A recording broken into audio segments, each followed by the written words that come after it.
Xi'an Kannada ವೀಕ್ಷಕರೇ, ಇವತ್ತಿನ ನೇರ ಪ್ರಸಾರಕ್ಕೆ ಸ್ವಾಗತ. ನೇರ ಪ್ರಸಾರದಲ್ಲಿ ನಾವು ನಿಮ್ಮ ಮುಂದೆ ಇವತ್ತು ತರ್ತಾ ಇರ್ತಕ್ಕಂಥದ್ದು, ನಾಳೆ ಕರ್ನಾಟಕದ ಬಜೆಟ್ ಮಂಡನೆ ಆಗ್ತಾ ಇದೆ. ಮುಖ್ಯಮಂತ್ರಿ ಸಿದ್ದರಾಮಯ್ಯ ದಾಖಲೆಯ ಬಜೆಟ್ ಅನ್ನ ಮಂಡಿಸ್ತಾ ಇದ್ದಾರೆ. ಈ ದಾಖಲೆಯ ಬಜೆಟ್ ಮಂಡಿಸ್ತಾ ಸಂದರ್ಭದಲ್ಲೇ RBI ಒಂದು ವರದಿ ಕೂಡ ಒಂದು ದೊಡ್ಡ ಗೊಂದಲವನ್ನು ಕೂಡ ಹುಟ್ಟು ಹಾಕಿತ್ತು. ಸೊ ಈ ಗೊಂದಲ ಏನು ಮತ್ತು ಈ ಬಜೆಟ್ ಇಂದ ನಾವು ಏನ್ ನಿರೀಕ್ಷೆ ಮಾಡ್ಬೋದು ಮತ್ತು ಗ್ಯಾರಂಟಿ ಯೋಜನೆಗಳನ್ನು ಬಿಟ್ಟು ಈ ಸರ್ಕಾರ ಏನು ಸಾಧಿಸ್ತಾ ಇದೆ, ಏನು ನಡೆಯುತ್ತೆ, ಮತ್ತು ಉಪಮುಖ್ಯಮಂತ್ರಿ DK ಶಿವಕುಮಾರ್ ಬಜೆಟ್ ಅನ್ನ ಒಂದು ಹೊರೆ ಅಂತಾರೆ, ಕೆಲವು ಸಚಿವರು ಹೊರೆ ಅಂತಾರೆ. ಸೊ ಇದೆಲ್ಲದನ್ನ ದಾಟಿ ನಮ್ಮ ರಾಜ್ಯ ಎಲ್ಲಿಗೆ ಸಾಗ್ತಾ ಇದೆ, ನಿಜವಾಗ್ಲೂ ಒಂದು ಸ್ವಾವಲಂಬಿ ಮತ್ತು ಆರ್ಥಿಕ ವ್ಯವಸ್ಥೆಯತ್ತ ಇದು ಸಾಗುತ್ತಾ, ಇವೆಲ್ಲವನ್ನ ಕುರಿತಂತೆ ನಾವು ಚರ್ಚೆ ಮಾಡೋಣ. ನಮ್ಮ ಚರ್ಚೆಯಲ್ಲಿ ಭಾಗವಹಿಸ್ತಾರೆ ಹಿರಿಯ ಪತ್ರಕರ್ತರಾದಂತಹ BV ಶಿವಶಂಕರ್ ಸರ್. ಚರ್ಚೆಗೆ ಸ್ವಾಗತ ಸರ್. ನಮಸ್ಕಾರ ಸರ್. ಕರ್ನಾಟಕದ ಬಜೆಟ್ ಕುರಿತಂತೆ ಬಹಳ ನಿರೀಕ್ಷೆಗಳಿದ್ದಾವೆ ಜನರಿಗೆ. ತಾವು ಇವತ್ತು ಬಜೆಟ್ ಪೂರ್ವ ಚರ್ಚೆ ಅಂತ ನಾವು ಹೇಳ್ತಾ ಇದೀವಿ. ಇದಕ್ಕೆ ಏನು ನಿರೀಕ್ಷೆ ಮಾಡ್ಬೋದು ಜನ ಬಜೆಟ್ ಇಂದ? ಕಿರಣ್ ಅವರೇ, ಈ ಭಾರತ ದೇಶ ಮತ್ತು ಕರ್ನಾಟಕ ರಾಜ್ಯ ಈ ಎರಡರ ಒಂದು ಆರ್ಥಿಕ ಪರಿಸ್ಥಿತಿಯನ್ನ, ಪ್ರಸ್ತುತ ಹಣಕಾಸು ಪರಿಸ್ಥಿತಿಯನ್ನು ಪರಿಗಣಿಸಿದಾಗ ಒಂದು ಸಾಮ್ಯ ನಮಗ್ ಕಾಣಿಸುತ್ತೆ. ಅಲ್ಲಿ ಕೇಂದ್ರದಲ್ಲಿ ಬಿಜೆಪಿ ಸರ್ಕಾರ, ಇಲ್ಲಿ ರಾಜ್ಯದಲ್ಲಿ ಕಾಂಗ್ರೆಸ್ ಸರ್ಕಾರ, ಎರಡೂ ಕೂಡ ಒಂದು ರೀತಿಯಾದಂತ ರೋಸಿ ಪಿಕ್ಚರ್, ಅತ್ಯಂತ ಉತ್ತಮವಾದಂತ ಚಿತ್ರವನ್ನು ಕೊಡುತ್ತವೆ. ಭಾರತ ದೇಶದ ಆರ್ಥಿಕ ಅತ್ಯಂತ ವಿಶ್ವದಲ್ಲೇ ಅತ್ಯಂತ ವೇಗವಾಗಿ ಬೆಳೀತಂತಹ ಒಂದು ಆರ್ಥಿಕತೆ ಅಂತ ಹೇಳೋದಕ್ಕೆ ಕೇಂದ್ರ ಸರ್ಕಾರ ಪ್ರಯತ್ನ ಪಡುತ್ತೆ. GDP ಗ್ರೋತ್ ಇಡೀ ಪ್ರಪಂಚದಲ್ಲೇ ಅತ್ಯಂತ ಫಾಸ್ಟ್ ಆಗಿ ಬೆಳೀತಾ ಇರುವಂತಹದ್ದು ಇಂಡಿಯಾದ GDP ಅಂದ್ರೆ ಗ್ರಾಸ್ ಡೊಮೆಸ್ಟಿಕ್ ಪ್ರಾಡಕ್ಟ್ ಅಂತ. ಅದೇ ರೀತಿ ವಿತ್ ಇನ್ ಇಂಡಿಯಾ, ಭಾರತ ದೇಶ ಅಂತ ಬಂದಾಗ ಎಲ್ಲ ರಾಜ್ಯಗಳ ಪೈಕಿ GSDP gross state domestic product ಅಂತ ಬಂದಾಗ ನಮ್ಮ ಸ್ಟೇಟ್ ಕರ್ನಾಟಕದ್ದು ಅತ್ಯಂತ ವೇಗವಾಗಿ ಬೆಳೀತಾ ಇರುವಂತದ್ದು. ಹಾಗಾಗಿ ಅತ್ಯಂತ ಪ್ರಗತಿಗಾಮಿ ರಾಜ್ಯ ಕರ್ನಾಟಕ ಅನ್ನುವಂತ ಒಂದು ಚಿತ್ರಣವನ್ನ ಸ್ಟೇಟ್ ಗವರ್ನಮೆಂಟ್ ಕೊಡೋದಕ್ಕೆ ಪ್ರಯತ್ನ ಪಡುತ್ತೆ. ಆದ್ರೆ ವಾಸ್ತವಾಂಶ ಏನು ಅಂತಂದಾಗ ಎರಡರಲ್ಲೂ ನನಗೆ ಕೇಂದ್ರ ಬಜೆಟ್ ಮತ್ತೆ ರಾಜ್ಯ ಬಜೆಟ್ ಎರಡರಲ್ಲೂ ಒಂದು ಸಾಮ್ಯ ಕಾಣಿಸುತ್ತೆ. ಏನು ಅಂತಂದ್ರೆ, ಮೊದಲನೇದಾಗಿ ನೋಡಿ, ಫಸ್ಟ್ ಕೇಂದ್ರ ಬಜೆಟ್ ಅಂತ ಬಂದಾಗ ಮೊದಲು ಅಂದ್ರೆ 2025-26ಗೆ ಪ್ರಪೋಸಲ್ ಇದ್ದಿದ್ದೆಷ್ಟು ಔಟ್ಲೇ ಅಂದ್ರೆ ಬಜೆಟ್ ಗಾತ್ರ 50,60,000 ಕೋಟಿ. ಅವ್ರೇನ್ ಮಾಡಿದ್ರು, 26-27 ಸಾಲಿನ ಬಜೆಟ್ ಅನ್ನ ಮಂಡಿಸುವಾಗ 25-26 ಸಾಲಿನ ಔಟ್ಲೇ ಅಂದ್ರೆ ಬಜೆಟ್ ಗಾತ್ರವನ್ನ ಕಡಿಮೆ ಮಾಡಿದ್ರು. ಅಂದ್ರೆ ಡೌನ್ವರ್ಡ್ ರಿವಿಷನ್ ಅಂದ್ರೆ ಬಜೆಟ್ ಎಸ್ಟಿಮೇಷನ್ ಅಂದ್ರೆ ರಿವೈಸ್ ಎಸ್ಟಿಮೇಷನ್ ಅಂತ ಬಂದಾಗ ಎಷ್ಟಕ್ಕೆ 49 ಲಕ್ಷ ಕೋಟಿ ಇಳಿಸಿದ್ರು. ಬಜೆಟ್ ಗಾತ್ರವನ್ನೇ ಇಳಿಸ್ತಾ ಇದ್ದೀರಾ ಅಂದ್ರೆ ಅರ್ಥ ಏನು ಅಂತಂದ್ರೆ, ನಿಮ್ಮಲ್ಲಿ ಹಣ ಇಲ್ಲ. ನೀವು ಪ್ರೊಜೆಕ್ಟ್ ಮಾಡಿದ್ರು, ನಾವು ವೆಚ್ಚ ಮಾಡ್ತೀವಿ ಅಂತ ಹೇಳಿದ್ರು ಈ ವರ್ಷಕ್ಕೆ, ಅಷ್ಟು ವೆಚ್ಚ ಮಾಡೋದಕ್ಕೆ ನಿಮ್ಮ ಹತ್ರ ಹಣ ಇಲ್ಲ. ಅದಕ್ಕೋಸ್ಕರ ಕಮ್ಮಿ ಮಾಡ್ತೀರಾ ಅಂತಂದ್ರೆ ಯಾವ ವೆಚ್ಚ ಕಮ್ಮಿ ಆಗುತ್ತೆ? ಕಮಿಟೆಡ್ ಬದ್ಧ ವೆಚ್ಚ ಇದೆಯಲ್ಲ, ಅದು ಕಮ್ಮಿ ಆಗೋದಿಲ್ಲ. ನೀವು ಮಾಡಿದಂತ ಸಾಲಕ್ಕೆ ಇಂಟ್ರೆಸ್ಟ್ ಕಟ್ಟಲೇಬೇಕು, ಸಂಬಳ ಸಾರಿಗೆ ಆಗುವಂತ ಒಂದು ವೆಚ್ಚವನ್ನ ಭರಿಸಲೇಬೇಕು. ಅದು ಕಮಿಟೆಡ್ ಎಕ್ಸ್ಪೆಂಡಿಚರ್, ಬದ್ಧ ವೆಚ್ಚ, ಅದು ಹಾಗೆ ಹೋಗ್ಬಿಡುತ್ತೆ. ಕಮ್ಮಿ ಆಗೋದು ನಿಮ್ಗೆ 50 ಲಕ್ಷ ಕೋಟಿಯಿಂದ 50,60,000 ಕೋಟಿಯಿಂದ 49 ಲಕ್ಷ ಕೋಟಿಗೆ ಇಳಿತು ಅಂದ್ರೆ ಒಂದು ಸುಮಾರು 1.6 lakh crore ಕಮ್ಮಿ ಆಯ್ತು ಅಂದ್ರೆ, ಅದು ಕಮ್ಮಿ ಆಗೋದು ಯಾವುದು ಅಂದ್ರೆ ಬಂಡವಾಳ ವೆಚ್ಚ. ಅಂದ್ರೆ ಸರ್ಕಾರದ ಕೈನಲ್ಲಿ ಇರುವಂತದ್ದು ಬಂಡವಾಳ ವೆಚ್ಚ ಮಾತ್ರ ಹೆಚ್ಚು ಮತ್ತೆ ಕಮ್ಮಿ ಮಾಡುವಂತದ್ದು. ಬಂಡವಾಳ ವೆಚ್ಚ ಅಂದ್ರೆ ಅಸೆಟ್ ಕ್ರಿಯೇಷನ್, ನಿಜವಾದಂತ ಉತ್ಪಾದಕ ವೆಚ್ಚ ಅಂದ್ರೆ ಪ್ರೊಡಕ್ಟಿವ್ ಎಕ್ಸ್ಪೆಂಡಿಚರ್ ಅಂದ್ರೆ ಅದು. ಅಂದ್ರೆ ನೀವು ರೋಡ್ ಕಟ್ಟೋದಿರ್ಬೋದು ಅಥವಾ ಸೇತುವೆ ಕಟ್ಟೋದಿರ್ಬೋದು, ಪ್ರಯೋಜನಕ್ಕೆ ಬರುವಂತದ್ದು. ಇವತ್ತೇನಾದ್ರೂ ಮಾಡಿ ನಾಳೆ ಅದರಿಂದ ಉಪಯೋಗ ಆಗುವಂತಹ ಒಂದು ವೆಚ್ಚಕ್ಕೆ ಬಂಡವಾಳ ವೆಚ್ಚ ಅಂತ ಕರೀತಾರೆ. ಫಾರ್ ಎಕ್ಸಾಂಪಲ್, ನಿಮ್ ಮನೆಯಲ್ಲಿ ನೀವು ಏನ್ ಮಾಡ್ತೀರಿ, ನಿಮ್ಗೆ ಸಂಬಳ 1 ಲಕ್ಷ ರೂಪಾಯಿ ಇದೆ ಅಂತ ಅನ್ಕೊಳ್ಳಿ. ಆ 1 ಲಕ್ಷದಲ್ಲಿ 50,000 ರೂಪಾಯಿ ನೀವೇನ್ ಮಾಡ್ತೀರಾ, ಮನೆ ಕಟ್ಟೋದಕ್ಕೋಸ್ಕರ ಅಥವಾ ಸೈಟ್ ತಗೊಳಕೋಸ್ಕರ ಲೋನ್ಗೆ EMI ಕಟ್ತೀರಾ ಅಂತ ಅನ್ಕೊಳ್ಳಿ. ಅದು ಬಂಡವಾಳ ವೆಚ್ಚ. ಅಂದ್ರೆ ನಿಮ್ದು ಅಸೆಟ್ ಕ್ರಿಯೇಟ್ ಆಗ್ತಾ ಇದೆ ಅಂತ ಅರ್ಥ. ಅಥವಾ ಒಂದು ಗೋಲ್ಡ್ ಕಾಯಿನ್ ಅಥವಾ ಒಂದು 10 ಗ್ರಾಮ್ ಚಿನ್ನ ತಗೋತೀರಾ, ಅದಕ್ಕೋಸ್ಕರ ಎಷ್ಟೋ ದುಡ್ಡು ಹಾಕ್ತೀರಾ, ಅದು ಬಂಡವಾಳ ವೆಚ್ಚ. ಅದು ಬಿಟ್ಬಿಟ್ಟು ನೀವು ಹೋದ ವರ್ಷ ಮಾಡಿದಂತ ಸಾಲಕ್ಕೆ ಈ ವರ್ಷ ಬಡ್ಡಿ ಕಟ್ಟಿದ್ರೆ ಅದು ಅನುತ್ಪಾದಕ ವೆಚ್ಚ, ರೆವಿನ್ಯೂ ಎಕ್ಸ್ಪೆಂಡಿಚರ್, ಅದು ಕಮಿಟೆಡ್ ಎಕ್ಸ್ಪೆಂಡಿಚರ್. ಅದನ್ನ ಕೇಂದ್ರ ಸರ್ಕಾರ ಕಮ್ಮಿ ಮಾಡ್ಲಿಲ್ಲ. ಕಮ್ಮಿ ಮಾಡಿದ್ ಯಾವುದು? ಬಂಡವಾಳ ವೆಚ್ಚ. ಅದೇ ತರ ರಾಜ್ಯ ಸರ್ಕಾರದ ವಿಚಾರಕ್ಕೆ ಬಂದಾಗ ನೀವು ಒಂದು ಮಾತು ಹೇಳಿದ್ರಿ, ಸಿದ್ದರಾಮಯ್ಯನವರು ಒಂದು ದಾಖಲೆಯನ್ನ ನಿರ್ಮಿಸೋದಕ್ಕೆ ಹೊರಟಿದ್ದಾರೆ. 17 ಬಜೆಟ್ ಅನ್ನ ಮಂಡಿಸಿದಂತಹ ಒಬ್ಬ ದಾಖಲೆ ವೀರ ಅಂತ ನೀವು ಹೇಳ್ತಾ ಇದ್ದೀರಾ. ಆದ್ರೆ ನನಗೆ ಅದ್ರ ಜೊತೆಗೆ ಸಿದ್ದರಾಮಯ್ಯನವರು ಇನ್ನೂ 2 ತರದ ದಾಖಲೆಯನ್ನ ನಿರ್ಮಿಸೋದಕ್ಕೆ ಹೊರಟಿದ್ದಾರೆ.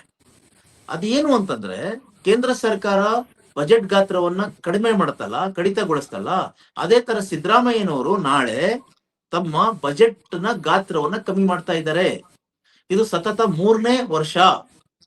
ಅವರು ಈ 25-26 2025-26 ಅದರ ಪ್ರಸ್ತುತ ಹಣಕಾಸು ವರ್ಷಕ್ಕೆ ಅವರು ಬಜೆಟ್ ಮಂಡಿಸಿದ ಎಷ್ಟು ಅಂದ್ರೆ 4,09,000 ಕೋಟಿ.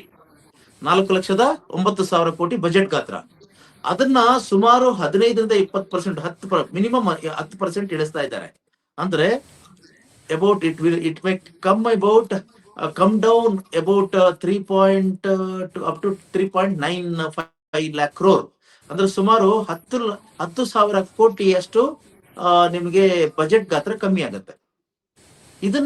ಈ ಬಜೆಟ್ ಗಾತ್ರ ಕಮ್ಮಿ ಮಾಡ್ತಾ ಇರೋದು ಇದೇ ಮೊದಲನೇ ವರ್ಷ ಅಲ್ಲ, ಸತತ 3 ವರ್ಷ. ಅಂದ್ರೆ 2025-26 ಇವಾಗಾಯ್ತು, ಅದರಿಂದ 24-25-23-24 3 ವರ್ಷಗಳಲ್ಲೂ ಕೂಡ ಅವ್ರು ಮೊದಲು ಯಾವ ಬಜೆಟ್ ಗಾತ್ರವನ್ನ ಕೊಟ್ಟಿದ್ರು ಅದನ್ನ ಉಳಿಸ್ಕೊಳಕ್ಕಾಗಿಲ್ಲ, ಅದನ್ನ ಕಡಿಮೆ ಮಾಡ್ತಾ ಬರ್ತಾ ಇದ್ದಾರೆ. ಸೊ ಹಾಗಾಗಿ ಇವರು ಏನಂತ ದಾಖಲೆ 17 ಬಜೆಟ್ ಅನ್ನ ಮಂಡಿಸಿದಂತಹ ದಾಖಲೆ ವೀರ ಅಷ್ಟೇ ಆಗಿ ಉಳಿಯೋದಿಲ್ಲ, ಹ್ಯಾಟ್ರಿಕ್ ಹೀರೋ ಕೂಡ ಆಗಕ್ಕೆ ಹೊರಟಿದ್ದಾರೆ. ಯಾವ್ದ್ರಲ್ಲಿ ಹ್ಯಾಟ್ರಿಕ್ ಹೀರೋ? ಬಜೆಟ್ ಗಾತ್ರವನ್ನ ಕುಗ್ಗಿಸೋದ್ರಲ್ಲಿ. ಎರಡನೇದು ಇಷ್ಟೇ ಅಲ್ಲ, ಇವರು 2 ಹ್ಯಾಟ್ರಿಕ್ ಅನ್ನು ಹೊಡಿತಾರೆ ನಾಳೆ. ಒಂದು ಬಜೆಟ್ ಗಾತ್ರವನ್ನ ಕುಗ್ಗಿಸೋದ್ರಲ್ಲಿ ಒಂದು ಹ್ಯಾಟ್ರಿಕ್ ಹೊಡೆದ್ರೆ, ಇನ್ನೊಂದಿದೆ ರೆವಿನ್ಯೂ ಡೆಫಿಸಿಟ್ ಅಂತ, ಅಂದ್ರೆ ರಾಜಸ್ವ ಕೊರತೆ. FRBM ನಾರ್ಮ್ ಅಂತ ಒಂದಿದೆ, ಅಂದ್ರೆ physical responsibility and budget management ಅಂತ. ಅದರ ಪ್ರಕಾರ ಏನಂತಂದ್ರೆ 3 ಬಹಳ ಮುಖ್ಯವಾದಂತ ನಿಯಮಗಳು.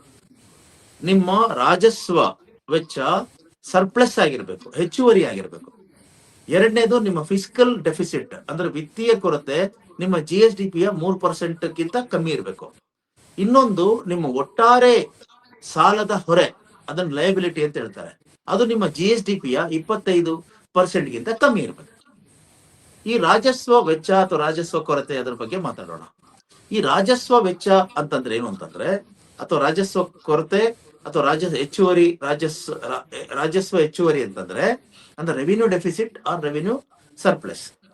ರೆವಿನ್ಯೂ ಎಕ್ಸ್ಪೆಂಡಿಚರ್ ಅಂತಂದ್ರೆ ಏನು ಅಂದ್ರೆ, ನಿಮ್ಮ ಸ್ಪೆಂಡಿಂಗ್, ಅಂದ್ರೆ ನೀವು the money which is spent on revenue issues. Like ಈಗ ನೀವು ಸ್ಯಾಲ್ರಿ, ಅಂದ್ರೆ ನಿಮ್ಮ ಸರ್ಕಾರಿ ನೌಕರರಿಗೆ ಕೊಡ್ಬೇಕಾದಂತಹ ಸಂಬಳ, ಆಮೇಲೆ ನಿವೃತ್ತಿ ಹೊಂದಂತಹ ನೌಕರರಿಗೆ ಕೊಡ್ಬೇಕಾದಂತ ಪಿಂಚಣಿ, ಹಿಂದೆ ಮಾಡಿದಂತ ಸಾಲಕ್ಕೆ ಕಟ್ಟಬೇಕಾದಂತ ಬಡ್ಡಿ, ಆಮೇಲೆ ನಿಮ್ಮ ಸಬ್ಸಿಡಿಗಳು. ಫಾರ್ ಎಕ್ಸಾಂಪಲ್ ಗ್ಯಾರಂಟಿ ಇದೆ, ಗ್ಯಾರಂಟಿ ಸ್ಕೀಮ್ಸ್ಗೆ 52,000 ಕೋಟಿ ಕೊಡ್ಬೇಕಲ್ಲ ಅದು.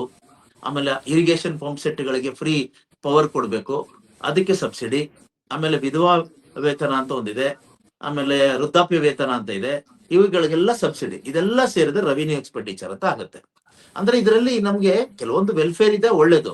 ಜನಗಳ ಮೇಲೆ ನಾವು ಜನಗಳ ಏಳಿಗೆಗಾಗಿ, ಜನಗಳ ಕಲ್ಯಾಣಕ್ಕೋಸ್ಕರ ಹಣ ಹಾಕೋದು ಒಂದಂತ. ಇನ್ನೊಂದು ಈ ಮಾಡಿದಂತ ಸಾಲಕ್ಕೆ ಬಡ್ಡಿ ಕಟ್ಟೋದು ಇದೆಯಲ್ಲ, ಇಂಥವೆಲ್ಲ ಅನುತ್ಪಾದಕ ವೆಚ್ಚಗಳು. ಇಂಥ ವೆಚ್ಚಕ್ಕೆ ರಾಜಸ್ವ ವೆಚ್ಚ ಅಂತ ಕರೀತಾರೆ, ರೆವಿನ್ಯೂ ಡೆಫಿಸಿಟ್ ಅಂತ ಕರೀತಾರೆ. ಈ ರೆವಿನ್ಯೂ ಡೆಫಿಸಿಟ್ಗೆ ನೀವು ನಿಮ್ಮ ಹತ್ರ ಇರುವಂತ ಹಣ, ಅಂದ್ರೆ ತೆರಿಗೆಯಿಂದ ಬಂದಿರುತ್ತಲ್ಲ ಆದಾಯ, ಅದ್ರಲ್ಲಿ ಕಟ್ಟೋದು ಒಳ್ಳೇದು. ಆದ್ರೆ ಇದಕ್ಕೋಸ್ಕರ ಈ ವೆಚ್ಚಕ್ಕೆ ನೀವು ಸಾಲ ಮಾಡಿ ನೀವು ಸಂಬಳ ಕೊಡುವಂತ ಪರಿಸ್ಥಿತಿ ಬಂದ್ರೆ, ಬಂದೆ ಒಂದ್ ನಿಮಿಷ, ಸಾಲ ಮಾಡಿ ನೀವು ಹಳೆ ಸಾಲಕ್ಕೆ ಕಟ್ಟದಂತ ಬಡ್ಡಿಗೆ ಕಟ್ಟಬೇಕಾದಂತ ಬಡ್ಡಿಗೆ ನೀವು ಹಣ ಕೊಟ್ರೆ ಅದು ರಾಜಸ್ವ ಕೊರತೆ ಅಂತ ಆಗುತ್ತೆ. ಫಾರ್ ಎಕ್ಸಾಂಪಲ್, ಈಗ ಈ ಸಾರಿ ಬಜೆಟ್ ನಲ್ಲಿ ನಮ್ಮ ಸಿದ್ದರಾಮಯ್ಯನವರು 19,500 ಕೋಟಿ ರಾಜಸ್ವ ಕೊರತೆಯನ್ನ ಪ್ರೊಜೆಕ್ಟ್ ಮಾಡಿದ್ದಾರೆ. ಅದರ ಅರ್ಥ ಏನು ಅಂತಂದ್ರೆ, ನೀವು ಸಂಬಳ ಮತ್ತೆ ಪಿಂಚಣಿ ಮತ್ತೆ ಇಂಟ್ರೆಸ್ಟ್ ಇಂತ ಅನುತ್ಪಾದಕ ವೆಚ್ಚಕ್ಕೆ ನೀವು ಸಾಲ ಮಾಡಿ ಕೊಡ್ತಾ ಇದ್ದೀರಾ. 19,500 ಕೋಟಿಯಷ್ಟು ಸಾಲ ಆಗ್ತಾ ಇದೆ ಅಲ್ಲಿ, ಅಂದ್ರೆ ಕೊರತೆ ಕಾಣಿಸ್ತಾ ಇದೆ ಅಲ್ಲಿ. ಇದು ಫಸ್ಟ್ ಟೈಮ್ ಅಲ್ಲ, ಇದು ಸತತ 3ನೇ ಸಾರಿಗೆ ಇವರು ರಾಜಸ್ವ ಕೊರತೆಯನ್ನ ತೋರಿಸ್ತಾ ಇದ್ದಾರೆ. ಅಂದ್ರೆ ಅರ್ಥ 2 ತರದ ಹ್ಯಾಟ್ರಿಕ್ ಹೊಡಿತಾ ಇದ್ದಾರೆ. ಅಂದ್ರೆ ನಿಮ್ಮ ಅದು ತಮಾಷೆ ಏನ್ ಗೊತ್ತಾ, ವಿಪರ್ಯಾಸ ಏನಂದ್ರೆ, ಇಡೀ ದೇಶದಲ್ಲಿ ಮೊಟ್ಟ ಮೊದಲನೇ ಬಾರಿಗೆ ರಾಜಸ್ವ ಹೆಚ್ಚುವರಿ ಅಂದ್ರೆ ರೆವಿನ್ಯೂ ಸರ್ಪ್ಲಸ್, ಅಂದ್ರೆ ನಾವು ಸಂಬಳ, ಪಿಂಚಣಿ, ಇಂಟ್ರೆಸ್ಟ್, ಇಂತ ಸಬ್ಸಿಡಿ ಇಂಥದಕ್ಕೆಲ್ಲ ನಾವು ಸಾಲ ಮಾಡಿದಂತ ಹಣದಲ್ಲಿ ಕೊಡೋದಿಲ್ಲ, ನಾವು ಆದಾಯವನ್ನ ಗಳಿಸಿದಂತ ಹಣ ಇದೆಯಲ್ಲ, ತೆರಿಗೆ ಹಣದಿಂದಾನೇ ನಾವು ಕೊಡ್ತಾ ಇದ್ದೀವಿ. ಅಂದ್ರೆ ಅದು ರಾಜಸ್ವ ಹೆಚ್ಚುವರಿ, ಅಂದ್ರೆ ರೆವಿನ್ಯೂ ಸರ್ಪ್ಲಸ್. ಆ ತರ ಸಾಧನೆ ಮಾಡಿದಂತ ಮೊಟ್ಟ ಮೊದಲ ಫೈನಾನ್ಸ್ ಮಿನಿಸ್ಟರ್ ಆಫ್ ಇಂಡಿಯಾ ಅಂದ್ರೆ ಸಿದ್ದರಾಮಯ್ಯ ಅವರು. ಅಂತವ್ರು ಅಂದ್ರೆ ರಾಜಸ್ವ ಹೆಚ್ಚುವರಿ ಅಂತಂದ್ರೆ ರೆವಿನ್ಯೂ ಸರ್ಪ್ಲಸ್ ಬಜೆಟ್ ಅನ್ನ ಮೊಟ್ಟ ಮೊದಲಿಗೆ ಕೊಟ್ಟಂತಹ ಸಿದ್ದರಾಮಯ್ಯನವರು ಈ ಸಾರಿ ಸತತ 3 ವರ್ಷ ರೆವಿನ್ಯೂ ಡೆಫಿಸಿಟ್ ಬಜೆಟ್ ಅನ್ನ ಕೊಡಕ್ ಹೊರಟಿದ್ದಾರೆ. ಅಂದ್ರೆ ನಿಮ್ಮ ಸಂಬಳ ಕೊಡಕ್ಕೂ ಕೂಡ, ಮಾಡಿದಂತ ಸಾಲಕ್ಕೆ ಬಡ್ಡಿ ಕೊಡಕ್ಕೂ ಕೂಡ ಸಾಲ ಮಾಡಿ ಕೊಡುವಂತ ಒಂದು ಪರಿಸ್ಥಿತಿಯನ್ನು ಕ್ರಿಯೇಟ್ ಮಾಡ್ಕೊಂಡಿದ್ದಾರೆ. ಎಷ್ಟೋ ಸತತ 3ನೇ ವರ್ಷ. ಅಂದ್ರೆ 2ನೇ ಹ್ಯಾಟ್ರಿಕ್. ಮೊದಲನೇ ಹ್ಯಾಟ್ರಿಕ್ ಯಾವ್ದು? ಔಟ್ಲೈನ್ ಕಟ್ ಮಾಡಿದ್ದು, ಬಜೆಟ್ ಗಾತ್ರವನ್ನ ಕಟ್ ಮಾಡೋದ್ರಲ್ಲಿ ಒಂದು ಹ್ಯಾಟ್ರಿಕ್. ಇನ್ನೊಂದು ರೆವಿನ್ಯೂ ಡೆಫಿಸಿಟ್ ಅನ್ನ ತೋರಿಸೋದ್ರಲ್ಲಿ ಹ್ಯಾಟ್ರಿಕ್. ಹಾಗಾಗಿ 17 ಬಜೆಟ್ ಅನ್ನ ಕೊಡೋದ್ರ ಮೂಲಕ ಒಂದು ದಾಖಲೆ. 2 ಹ್ಯಾಟ್ರಿಕ್ ಅನ್ನು ಹೊಡೆಯೋದ್ರ ಮೂಲಕ 2 ಅಂದ್ರೆ is becoming hat-trick hero in 2 counts. ಅಂದ್ರೆ ಶಿವರಾಜ್ ಕುಮಾರ್ನ ಹ್ಯಾಟ್ರಿಕ್ ಹೀರೋ ಅಂತ ಕರೀತಾರೆ, ನಾವು ಸಿದ್ದರಾಮಯ್ಯ ಇವಾಗ ಹ್ಯಾಟ್ರಿಕ್ ಹೀರೋ ಅಂತ ಕರಿಬೇಕು. ಸೊ ಅಂತ ಪರಿಸ್ಥಿತಿ ಬಂದಿದೆ. ಸೊ ಇದು ಯಾಕೆ? ನೀವೊಂದು ಪ್ರಶ್ನೆ ಏನೋ ಕೇಳ್ತಾ ಇದ್ರೆ ಇವಾಗ ಕೇಳಿ.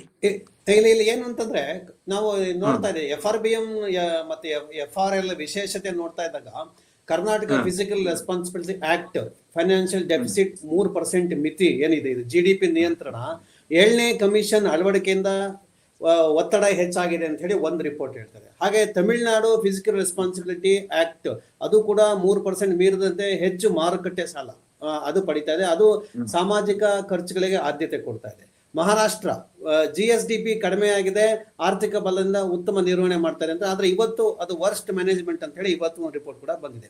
ಪಂಜಾಬ್ ಮತ್ತು ಕೇರಳ ಇವೆರಡೂ ಕೂಡ ಈ 2 ರಾಜ್ಯಗಳ ಮೇಲೆ ಒಂದು ಒತ್ತಡ ಜಾಸ್ತಿ ಆಗಿದೆ. ಇದಕ್ಕೆ ಕಾರಣ ಏನಂತಂದ್ರೆ, ನೀವು ಹೇಳಿದಾಗ FRBM. ಸೊ ಇದನ್ನು ಕರ್ನಾಟಕ ನಿರ್ವಹಣೆ ಮಾಡೋದಕ್ಕೆ ನೀವೇನು 19,000 ಕೋಟಿ ಹೇಳಿರಲ್ಲ, ಇದನ್ನ ಹೇಗೆ ಮ್ಯಾನೇಜ್ ಮಾಡೋದಕ್ಕೆ ಒಂದು ಯೋಜನೆ ಮಾಡಕ್ ಸಾಧ್ಯವಾ?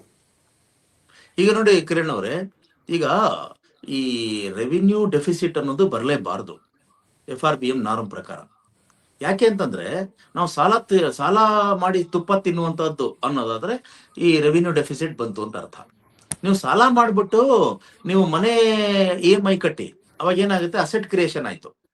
ಅಂದ್ರೆ ಸಾಲನೇ ಮಾಡಬಾರ್ದು ಅಂತ ಅಲ್ಲ, ಸಾಲ ಮಾಡಿದ್ಮೇಲೆ ಸಾಲ ಮಾಡಿದಂತ ಹಣವನ್ನ ಯಾವುದಕ್ಕೆ ವಿನಿಯೋಗಿಸ್ತಾ ಇದ್ದೀರಾ, ಯಾವ ಕಾರಣಕ್ಕೆ ಸಾಲ ತಗೊಂಡ್ರಿ, ಆ ತಗೊಂಡಂತ ಸಾಲವನ್ನ ಯಾವ ಕಾರಣಕ್ಕೆ ಅದನ್ನ ಖರ್ಚು ಮಾಡಿದ್ರಿ ಅಂತ.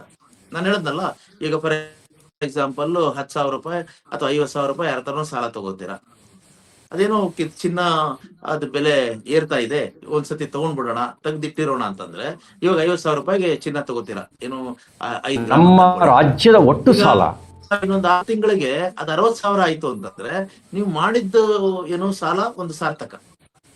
ಅದ್ರಲ್ಲಿ ಬಿಟ್ಬಿಟ್ಟು ನೀವು ಹೋದ ವರ್ಷ ಯಾರಿಗೋ ಒಂದು 50,000 ರೂಪಾಯಿ ಸಾಲ ಯಾರ ಹತ್ರ ತಗೊಂಡಿದ್ದೀರಾ, ಅದಕ್ಕೆ ಬಡ್ಡಿ ಕಟ್ಟಬೇಕು, ಅದ್ 5,000 ರೂಪಾಯಿ ಬಡ್ಡಿ ಕಟ್ಟಬೇಕು ಅಂತ ಯಾವನೋ ಕಾಡಿಸ್ತಾ ಇದ್ದಾನೆ ಅಂದಾಗ ಯಾರ ಹತ್ರ ಸಾಲ ಮಾಡಿ ಆ ಬಡ್ಡಿ ಕಟ್ಟಿದ್ರೆ ಅದು ರಾಜಸ್ವ ವೆಚ್ಚ ಆಗ್ಬಿಡುತ್ತೆ. ಸೊ ಇದು ಬಹಳ ಅನಾಹುತಕಾರಿ. ಒಂದು ಹಾಗಂತ ಒಂದು ಸಂಕಷ್ಟ ಕಾಲ ಬಂತು, ರಾಜ್ಯಕ್ಕೂ ಬಂತು, ದೇಶಕ್ಕೂ ಬಂತು. ಯಾವುದು? ಕೋವಿಡ್ ಇದು ಪ್ಯಾಂಡಮಿಕ್ ಅಂತ ಬಂದಾಗ ಸ್ವಲ್ಪ ಮಟ್ಟಿಗೆ ಇಲ್ಲೆಲ್ಲ ರಾಜ್ಯ ಇದು ಆದಾಯನೇ ಕಮ್ಮಿ ಆಗೋಯ್ತು ಅಂತ, ತೆರಿಗೆ ಆದಾಯ ಬರ್ಲಿಲ್ಲ. ಸೊ ಹಾಗಾಗಿ ಸ್ವಲ್ಪ ರಾಜ್ಯ ಸಾಲ ಮಾಡಿ ಮಾಡಬಹುದು ಅಂತ ಬಂದಾಗ 2 ವರ್ಷ ಅಂದ್ರೆ ಬಿಜೆಪಿ ಸರ್ಕಾರ ರಾಜಸ್ವ ಕೊರತೆಯನ್ನ ಪ್ರೊಜೆಕ್ಟ್ ಮಾಡ್ತು. ಆದ್ರೆ ಬೊಮ್ಮಾಯಿ ಗವರ್ಮೆಂಟ್ ಇದ್ದಾಗ ಬೊಮ್ಮಾಯಿ ಇವ್ರ ತರನೇ ಚೀಫ್ ಮಿನಿಸ್ಟರ್, ಅವರೇ ಫೈನಾನ್ಸ್ ಮಿನಿಸ್ಟರ್ ಆಗಿದ್ರು. ಲಾಸ್ಟ್ ಅಲ್ಲಿ ಹೋಗುವಾಗ 2023-24 ಅವರ ಕೊನೆ ಬಜೆಟ್ ನಲ್ಲಿ, ವೋಟ್ ಆನ್ ಅಕೌಂಟ್ ಬಜೆಟ್ ಅಲ್ಲಿ ಅವರು ರಾಜಸ್ವ ಹೆಚ್ಚುವರಿನ ತೋರಿಸ್ಬಿಟ್ಟು ಹೋಗಿದ್ರು.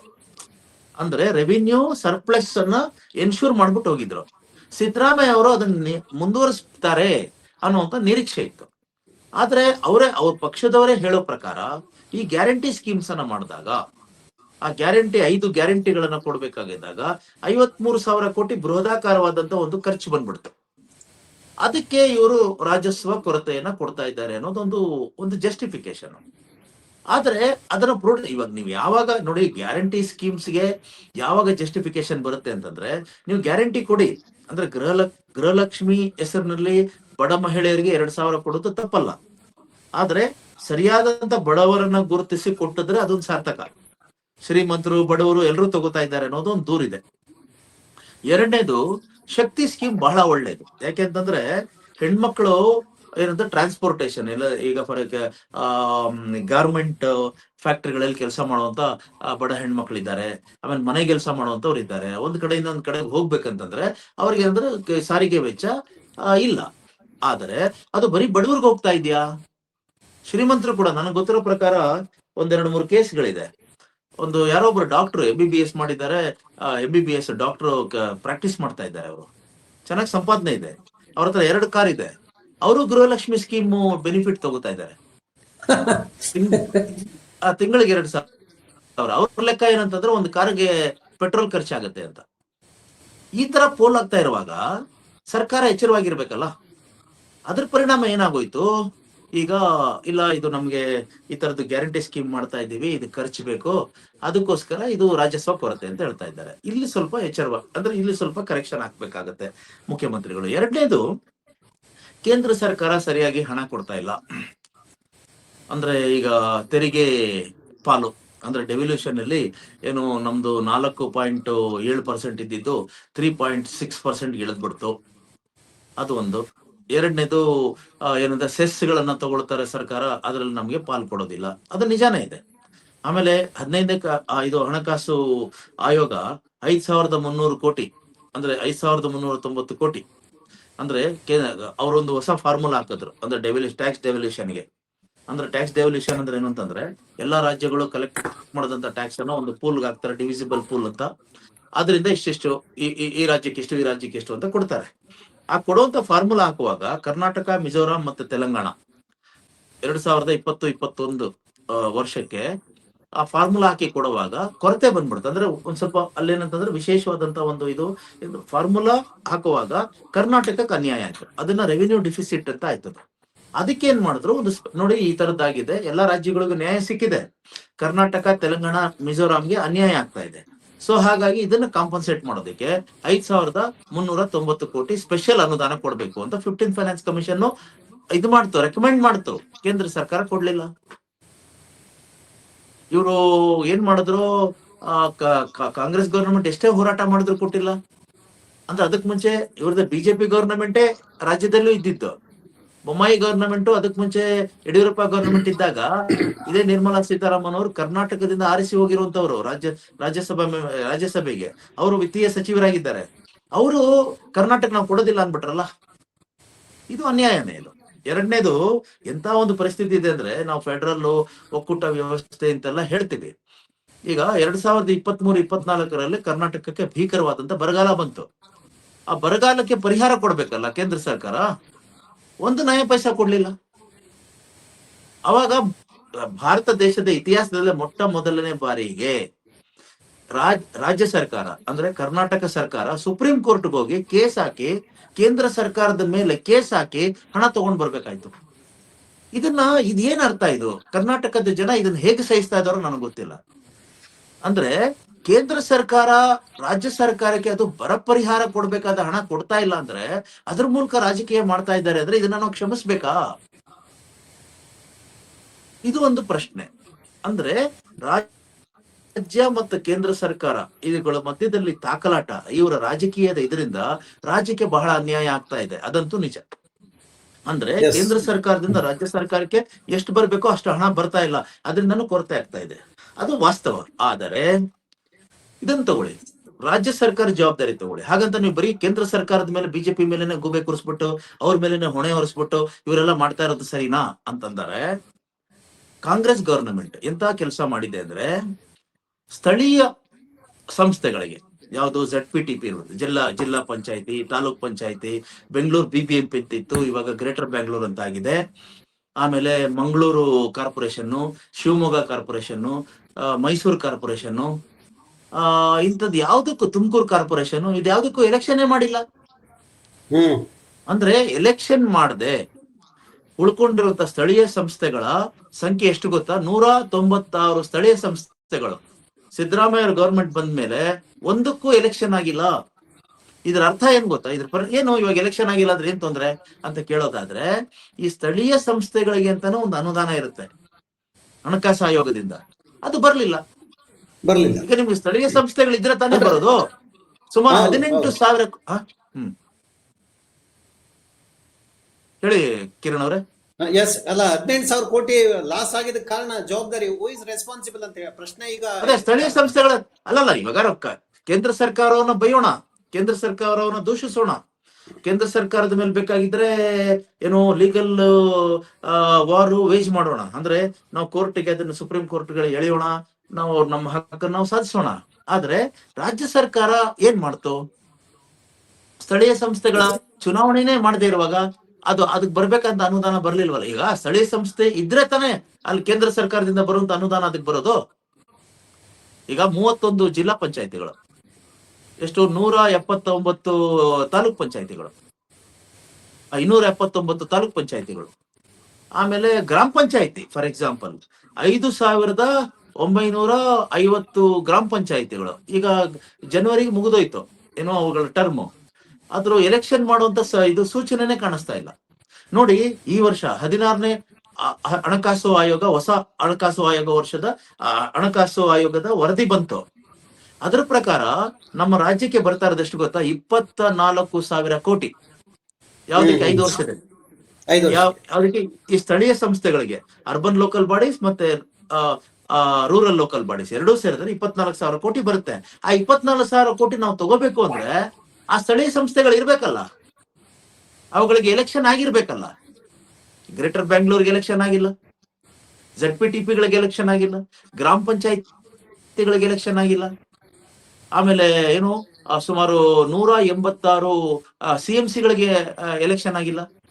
ಮೈಸೂರು ಏನು ಸ್ವತಃ ಮುಖ್ಯಮಂತ್ರಿಗಳ ಏನು ಊರಾಗಿರುವಂತ ಮೈಸೂರು ಕಾರ್ಪೊರೇಷನ್ಗೆ ಎಲೆಕ್ಷನ್ ಆಗಿಲ್ಲ, ಶಿವಮೊಗ್ಗ ಎಲೆಕ್ಷನ್ ಆಗಿಲ್ಲ, ತುಮಕೂರು ಆಗಿಲ್ಲ, ಮಂಗಳೂರು ಕಾರ್ಪೊರೇಷನ್ಗೆ ಆಗಿಲ್ಲ. ಹಾಗಾದ್ರೆ ಇವುಗಳಿಗೆಲ್ಲ ದುಡ್ಡು ಬರಲ್ಲ. ಈಗ ಆ ಹಣ ಬರ್ಬೇಕಂದ್ರೆ ಇವರು ತುರ್ತಾಗಿ ಎಲೆಕ್ಷನ್ ಮಾಡ್ಬೇಕು. ಮಾಡ್ಲಿಲ್ಲ ಅಂದ್ರೆ ರಾಜ್ಯಕ್ಕಾಗುವಂತ ನಷ್ಟಕ್ಕೆ ಯಾರು ಜವಾಬ್ದಾರಿ? ರಾಜ್ಯ ಸರ್ಕಾರನೇ ಅಲ್ವೇ? ಕಾಂಗ್ರೆಸ್ ಸರ್ಕಾರ ಅಲ್ವೇ? ಅಲ್ಲಿ ಬಿಜೆಪಿ ಸರ್ಕಾರ ಕೂತ್ಕೊಂಡು ಡೆಲ್ಲಿನಲ್ಲಿ ಕರ್ನಾಟಕಕ್ಕೆ ಅನ್ಯಾಯ ಮಾಡೋದು, ಇಲ್ಲಿ ಕಾಂಗ್ರೆಸ್ ಗವರ್ನಮೆಂಟ್ ಇಲ್ಲೇ ಬೆಂಗಳೂರಲ್ಲಿ ಕೂತ್ಕೊಂಡು ರಾಜ್ಯಕ್ಕೆ ಅನ್ಯಾಯ ಮಾಡೋದು. ಇದನ್ನ ಪ್ರಶ್ನೆ ಮಾಡೋರು ಯಾರು? ಪ್ರಶ್ನೆ ಅಂದಾಗ ಈ ಸಾಲದ ಬಗ್ಗೆ ವಿರೋಧ ಪಕ್ಷದವರು ಇವತ್ತು ಒಂದು ಹೇಳಿಕೆಯನ್ನು ಕೊಟ್ಟಿದ್ರೆ, ಅವ್ರು ಒಂದು ಹೇಳಿಕೆನ ನೋಡ್ಕೊಂಡು ಮತ್ತೆ ನಾವು ಇದಕ್ಕೆ 14,000 ಕೋಟಿ ರೂಪಾಯಿ ಆಗಿದೆ ಸಮಗ್ರ ಸಾಲ ನಮ್ಮ ರಾಜ್ಯದ. 8,14,000 ಕೋಟಿ ರೂಪಾಯಿ ಸಮಗ್ರ ಸಾಲ. ಈ ವರ್ಷ ಅಂದರೆ ಕಳೆದ ವರ್ಷ ಸಾಲ ಮಾಡಿರೋದು 1,14,000 ಕೋಟಿ ರೂಪಾಯಿ ಹೊಸ ಸಾಲ ಮಾಡಿರೋದು ಕಳೆದ ವರ್ಷ. ಅತಿ ಹೆಚ್ಚು ಸಾಲ ಮಾಡಿದ ಪ್ರಖ್ಯಾತಿಯು ಮಾನ್ಯ ಮುಖ್ಯಮಂತ್ರಿ ಸಿದ್ದರಾಮಯ್ಯನವರು.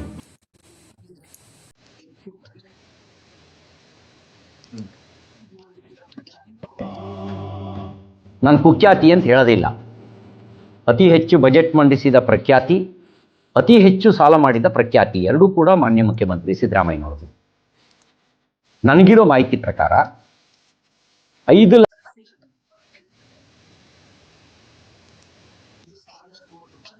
ಅವರ ಕಾಲಾವಧಿಯಲ್ಲಿ, ಕಳೆದ 8 ವರ್ಷದ ಅವಧಿಯಲ್ಲಿ ಸಾಲ ಅವರ ಅವಧಿಯಲ್ಲಿ ಆಗಿದೆ. ನಾನು ಅದಕ್ಕೆ ಹೇಳಿದೆ, ನಿಮ್ಮದು ಚಾಣಕ್ಯ ನೀತಿ ಅಲ್ಲ, ನಿಮ್ಮದು ಚಾರ್ವಾಕ ನೀತಿ. ಚಾರ್ವಾಕ ಯಾರ ಮನೆ ಹಾಳಾದರೂ ಪರವಾಗಿಲ್ಲ, ನೀನು ಸುಖವಾಗಿರೋ, ಸಾಲ ಮಾಡಿ ಆದರೂ ತುಪ್ಪ ತಿನ್ನು. ಎಸ್ ಸರ್, ಸಾಲು ಇದು ಬರೀ ರಾಜಕೀಯ ಅಷ್ಟೇ ಟೀಕೆ ಆಗಿದೆ. ನೀವು ಹೇಳ್ತಕ್ಕಂಥ ಲಾಜಿಕ್ ಪಾಯಿಂಟ್ ಅನ್ನ ಸಿ.ಟಿ. ರವಿ ಇಲ್ಲಿ ತರಲಿಲ್ಲ. ಯಾರು ಕೂಡ ಹೇಳ್ತಾ ಇಲ್ಲ ಅವರಿಗೆ ಯಾಕೆ ನಮ್ಮ ರಾಜ್ಯಕ್ಕೆ ಡೆಫಿಸಿಟ್ ಆಗ್ತಾ ಇದೆ, ಯಾಕೆ ನಾವು ಸಾಲದಲ್ಲಿ ನಾವು ಬರಬೇಕಾದಂತ ಅನುದಾನವನ್ನು ತರೋರಲ್ಲಿ ಫೇಲ್ಯೂರ್ ಆಗ್ತಾ ಇದೀವಿ ಅನ್ನೋದನ್ನ ಯಾರು ಕೂಡ ಹೇಳ್ತಾ ಇಲ್ಲ. ನೋಡಿ ಕಿರಣ್ ಅವರೇ, ಇಲ್ಲಿ ಬಿಜೆಪಿಗೆ ಸಾಲದ ಬಗ್ಗೆ ಮಾತಾಡುವಂತಹ ಒಂದು ನೈತಿಕ ಹಕ್ಕು ಇಲ್ಲ. ಇಲ್ಲ. ಯಾಕೆ ಅಂತಂದ್ರೆ ನಾನು ಹೇಳ್ತೇನೆ. ಮೊದಲನೇದು ಏನಂತಂದ್ರೆ ಸಿ.ಟಿ. ರವಿ ಅವರು ಹೇಳ್ತಾ ಇರೋದು RBI ವರದಿಯನ್ನು ಅವರು ಕೋಟ್ ಮಾಡ್ತಾ ಇದ್ದಾರೆ, ಅದು ತಪ್ಪು ಅಂತ ಆಗಿದೆ. ಕರೆಕ್ಟ್ ಆಗಿ ಕರ್ನಾಟಕ ರಾಜ್ಯದ ಮೇಲಿನ ಸಾಲದ ಹೊರೆ ಲಯಬಿಲಿಟಿ ಎಷ್ಟು ಅಂದ್ರೆ 7,60,000 ಕೋಟಿ, 64,000 ಕೋಟಿ ಇರೋದು ಇವಾಗ. ಅದು RBI ನವರು ಒಂದು ತಪ್ಪು ಲೆಕ್ಕ ಹಾಕಿ 8,14,000 ಅಂತ ಹೇಳ್ಬಿಟ್ಟಿದ್ದಾರೆ. ಅದಕ್ಕೆ ಕ್ಲಾರಿಫಿಕೇಶನ್ ನಿನ್ನೆ ಕೊಟ್ಟಿದ್ದಾರೆ ಯಾರು ರಾಜ್ಯ ಸರ್ಕಾರ. ಅದನ್ನ ನಾವು ಇವತ್ತು ಟೈಮ್ಸ್ ಆಫ್ ಇಂಡಿಯಾದಲ್ಲಿ ಅದನ್ನ ಪ್ರಕಟ ಮಾಡಿದ್ದೀವಿ. ನಾಳೆ ಬೇರೆ ಪೇಪರ್ಗಳವರು ಕೂಡ ಪಬ್ಲಿಷ್ ಮಾಡುವಂತ ಚಾನ್ಸಸ್ ಇದೆ. ನಾನು ಮತ್ತೆ ನನ್ನ ಸಹೋದ್ಯೋಗಿ ಚೇತನ್ ಕುಮಾರ್ ಅಂತ ಮಾರ್ಚ್ 1ನೇ ತಾರೀಕಿಂದ ಒಂದು ಬಜೆಟ್ ಸೀರೀಸ್ ಅನ್ನ ರನ್ ಮಾಡಿದ್ವಿ. ಅಂದ್ರೆ ಸ್ಟೇಟ್ ಬಜೆಟ್ ಮಾರ್ಚ್ 6ನೇ ತಾರೀಕು ಇದೆಯಲ್ಲ, ಅದರ ಹಿನ್ನೆಲೆಯಲ್ಲಿ ಬಜೆಟ್ ಭಾವಿಯಾಗಿ ನಾವು ಒಂದು ಸೀರೀಸ್ ಅನ್ನ ಮಾಡಿದ್ವಿ ಟೈಮ್ಸ್ ಆಫ್ ಇಂಡಿಯಾದಲ್ಲಿ. ಅದು ಬೇರೆ ಬೇರೆ ಎಲ್ಲ ಅಂದ್ರೆ ಇದು ರಾಜ್ಯದ ಹಣಕಾಸು ಪರಿಸ್ಥಿತಿ ಎಲ್ಲವನ್ನು ಸಮೀಕ್ಷೆ ಮಾಡೋ ತರ ನಾವು ಬರೆದಿದ್ದೀವಿ.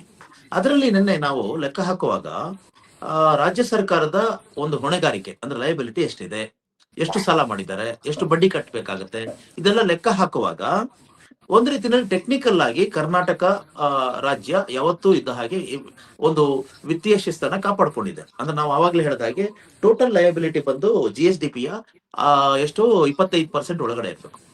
ಇವರು 24.9% ಅಷ್ಟನ್ನ ಮಾಡಿದ್ದಾರೆ. ಅದರ ಪ್ರಕಾರ ನಮ್ಮ ರಾಜ್ಯದ ಮೇಲಿರುವಂತಹ ಹೊಣೆಗಾರಿಕೆ ಅಂದ್ರೆ ಲಯಬಿಲಿಟಿ, ಟೋಟಲ್ ಹೊಣೆಗಾರಿಕೆ ಅಂದ್ರೆ ನಮ್ಮ ಸಾಲದ ಒಟ್ಟು ಹೊರೆ ಎಷ್ಟಿದೆ ಅಂದ್ರೆ 7,64,000 ಕೋಟಿ ಇದೆ. ಅದು ಬಂದೆ GSDP ಬಂದು ಕರ್ನಾಟಕದ GSDP ಬಂದು 31 ಲಕ್ಷ ಕೋಟಿ. ಅದರಲ್ಲಿ 25% ಅಂದ್ರೆ ಇಷ್ಟು ಬರುತ್ತೆ, ಸರಿ ಇದೆ. ಮತ್ತೆ ಹಾಗಾದ್ರೆ RBI ಇದು ಯಾಕೆ ಬಂತಿದ್ದು ಈ ರಿಪೋರ್ಟ್ ಅಂದ್ರೆ ಅವ್ರೇನ್ ಮಾಡಿದ್ದಾರೆ, ಈ ಕೋವಿಡ್ ಸಮಯದಲ್ಲಿ ಮತ್ತೆ ಅದಾದ್ಮೇಲೆ ಇಂಟ್ರೆಸ್ಟ್ ಫ್ರೀ ಲೋನ್ ಅಂತ ಒಂದು ಕೊಟ್ರು ಎಲ್ಲಿಗೆ, ರಾಜ್ಯ ಸರ್ಕಾರಗಳಿಗೆ. ಅದನ್ನ ತೀರಿಸುವಂತ ಜವಾಬ್ದಾರಿ ಕೇಂದ್ರ ಸರ್ಕಾರದ ಮೇಲೆ ಇರುತ್ತೆ. ಸೊ ಹಾಗಾಗಿ ಅದನ್ನ ಇಲ್ಲಿ ಕರ್ನಾಟಕ ರಾಜ್ಯದ ಸರ್ಕಾರದ ಮೇಲೆ ಇರುವಂತಹ ಏನು ಸಾಲದ ಹೊರೆ ಅಂತ ಪರಿಗಣಿಸುವ ಹಾಗಿಲ್ಲ. RBI ಇದನ್ನು ಸೇರಿಸ್ಕೊಂಡ್ಬಿಟ್ಟಿದೆ. ಎರಡನೇದಕ್ಕೆ ಇನ್ನೊಂದು ಸಿಂಕಿಂಗ್ ಫಂಡ್ ಅಂತ ಹೇಳ್ತಾರೆ. ಅಂದ್ರೆ ಗ್ಯಾರಂಟಿ ಅಂದ್ರೆ ಇವಾಗ ನಾವು ಅಂದ್ರೆ ಕೆಲವೊಂದು ಸ್ಕೀಮ್ಗಳಿಗೆ ನಾವು ಹಣ ವಿನಿಯೋಗ ಮಾಡುವಾಗ RBI ನಲ್ಲಿ ಇದು ಏನು ಹಣವನ್ನ ಡೆಪಾಸಿಟ್ ಮಾಡಬೇಕು ರಾಜ್ಯ ಸರ್ಕಾರಗಳು. ಅದನ್ನ ಸಿಂಕಿಂಗ್ ಫಂಡ್ ಅಂತ ಹೇಳ್ತಾರೆ. ಗ್ಯಾರಂಟಿ ಅಂದ್ರೆ ಇದು ಏನಂದ್ರೆ ಸೆಕ್ಯೂರಿಟಿ ಡೆಪಾಸಿಟ್ ತರ. ಈಗ ನೀವು ನಿಮ್ ಹಣನ ನಿಮ್ಮ ಬ್ಯಾಂಕಲ್ಲಿ ಸೆಕ್ಯೂರಿಟಿ ಡೆಪಾಸಿಟ್ ಇಟ್ರೆ ಅದು ಸಾಲ ಅಲ್ಲ, ಅದು ನಿಮ್ಮ ಹಣ. ಅದನ್ನು ಸೇರಿಸ್ಕೊಂಡ್ಬಿಟ್ಟಿದ್ದಾರೆ RBI ನವರು. ಹಾಗಾಗಿ ಅದು ತಪ್ಪಾಗಿದೆ. ಆದ್ರೆ ಆಕ್ಚುಲಿ ಕರ್ನಾಟಕ ರಾಜ್ಯದ ಮೇಲಿರುವಂತ ಸಾಲದ ಹೊರೆ RBI ಹೇಳೋ ಹಾಗೆ 8,14,000 ಕೋಟಿ ಅಲ್ಲ. ನಾವು ಲೆಕ್ಕ ಹಾಕಿದ್ದೀವಿ 7,64,000 ಕೋಟಿ. ಅದನ್ನೇ ಸಿದ್ದರಾಮಯ್ಯನವರು ಕೂಡ ಹೇಳಿರೋದು, ಅದು ಸರಿ ಇದೆ. ಅದು well with in FRBM frame work. ಅಲ್ಲಿ ಬಿಡಿ. ಈಗ ಕೇಂದ್ರ ಸರ್ಕಾರಕ್ಕೆ ಬನ್ನಿ. ಅಂದ್ರೆ ಬಿಜೆಪಿನವ್ರು ಇಷ್ಟೆಲ್ಲ ಮಾತಾಡ್ತಾ ಇದ್ದಾರಲ್ಲ, ಅವ್ರಿಗೆ ಯಾವ್ದು ಇದೆ ಇದು ನೈತಿಕ ಹಕ್ಕು ಅನ್ನಕ್ಕೆ. ಫಾರ್ ಎಕ್ಸಾಂಪಲ್, ಮೊನ್ನೆ ಫೆಬ್ರವರಿ 1ನೇ ತಾರೀಕು ನಿರ್ಮಲಾ ಸೀತಾರಾಮನ್ ಅವರು ಕೇಂದ್ರ ಬಜೆಟ್ ಅನ್ನ ಮಂಡಿಸಿದ್ರು. ಅದರಲ್ಲಿ ಅವ್ರು ಎಷ್ಟು ಗೊತ್ತಾ ಸಾಲ ಮಾಡಿರೋದು? 16.5 ಲಕ್ಷ ಕೋಟಿ ಸಾಲ ಮಾಡಿದ್ದಾರೆ. 16 ಲಕ್ಷ ಕೋಟಿ ಅಂದ್ರೆ ಒಟ್ಟು ಭಾರತ ದೇಶದ ಏನು ಸಾಲದ ಹೊರೆ ಎಷ್ಟಾಯ್ತು ಹೊಣೆಗಾರಿಕೆ ಅಂದ್ರೆ 216 ಲಕ್ಷ ಕೋಟಿ ಎಷ್ಟಾಯ್ತು? 196 ಲಕ್ಷ ಕೋಟಿ. 196 ಲಕ್ಷ ಕೋಟಿ ಇತ್ತು. ಅದು 216 ಲಕ್ಷ ಕೋಟಿ ಆಯ್ತು. ಇಷ್ಟು ಲೆಕ್ಕ ಹಾಕಿದ್ರೆ ಏನ್ ಗೊತ್ತಾ, GDPಯ 55%. ಅಲ್ಲ, 55 ಅಂತ ನಾನು ಲೆಕ್ಕ ನಾನು ನೋಡಿರೋದು.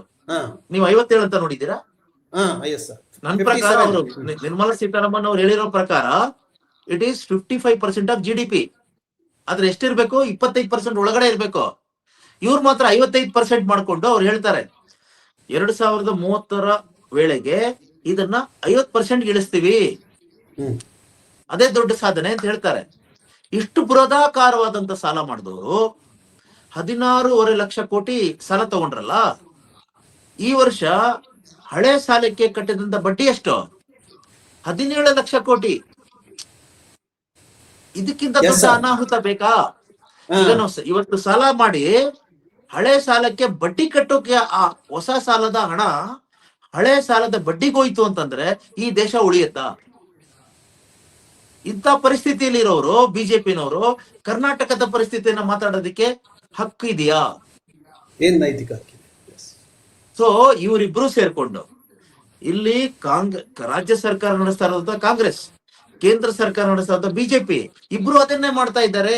ಸಾಲದ ಮೇಲೆ ಸಾಲ ಮಾಡ್ತಾ ಇದ್ದಾರೆ, ಸಾಲದ ಮೇಲೆ ಸಾಲ ಮಾಡ್ತಾ ಇದ್ದಾರೆ. ಈಗ ನೋಡಿ, ಒಟ್ಟು ನಾನು ಲೆಕ್ಕ ಹಾಕಿದೆ, ಒಂದು ತಲಾದಾಯ ಅಂತ ಹೇಳ್ತಾರಲ್ಲ, ಅದೇ ತರ ಒಬ್ಬೊಬ್ಬನ ಕರ್ನಾಟಕದ ವ್ಯಕ್ತಿ ಮೇಲಿರುವ ತಲೆ ಮೇಲಿರುವ ಸಾಲದ ಹೊರೆ ಎಷ್ಟು ಗೊತ್ತಾ?